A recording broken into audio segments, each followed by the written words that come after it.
Post વિભાગમાં નોકરી અપાવવાના બહાને સુરત સહિત રાજ્યભરના યુવાનોને નકલી વેબસાઇટ બનાવી ફોર્મ ભરાવી છેતરપિંડી કરનારાઓને અઠવા પોલીસે ઝડપી પાડ્યા હતા. નિવૃત્ત ક્લાર્ક અને ઉગત સહકારી મંડળીના પૂર્વ કર્મચારીએ 3 યુવકોને પોસ્ટ ઓફિસમાં નોકરીની લાલચ આપી 16.90 લાખ પડાવ્યા છે.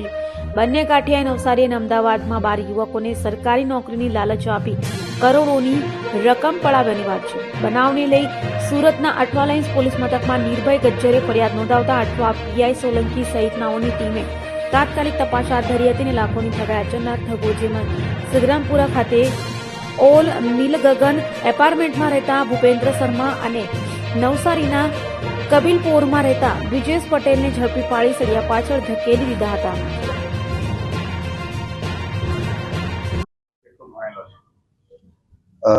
અત્રેના પોલીસ સ્ટેશન ખાતે એક સાયબર ક્રાઇમ અને ફોર્જરીનો ગુનો દાખલ થયેલ છે, જેમાં ભોગ બનનારને પોસ્ટ ઓફિસમાં નોકરી આપવાની લાલચ આપી તેઓને નોકરીના ખોટા મેસેજો આપને ઓર્ડર મળી જશે એવા મેસેજો કરી તેમજ વેબસાઇટ ઉપર ઓનલાઈન ટ્રેનિંગ લઈ અને તેઓની પાસેથી નોકરી આપવાના બહાને 16,90,000 જેટલી રકમની છેતરપિંડી કર્યાની ફરિયાદ દાખલ થયેલ. જે આધારે બે આરોપીઓ છે હાલ, બ્રિજ અને ભૂપેન્દ્ર.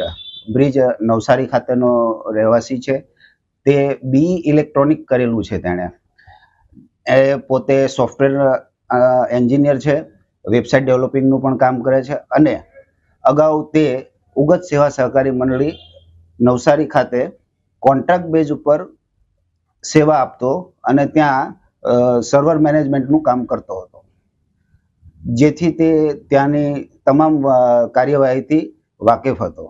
ત્યારબાદ તેણે ભૂપેન્દ્ર શર્મા, જે અત્રેના પોસ્ટ વિસ્તારમાં રહે છે, તેઓનો સંપર્ક કરી તેઓને બીજા ગ્રાહકો લાવી અને કમિશન પેટે તેમને રાખેલા અને પોસ્ટમાં નોકરી વાંચુને શોધી અને તેઓની પાસેથી પૈસા લઈ અને નોકરી અપાવશે તેવી લાલચ અપાવવાનું જણાવેલું, જેથી બંને ભેગા મળી અત્રે 3 જેટલા ફરિયાદીઓ આવેલા, જેઓનો આધારે ગુનો દાખલ કરેલ છે અને તપાસ દરમિયાન બીજા અન્ય 12 જણા ભોગ બનનાર જણાઈ આવેલ છે, જે ટોટલ હાલ 44,40,000 જેટલું ચીટિંગની રકમ સામેલ આવી છે.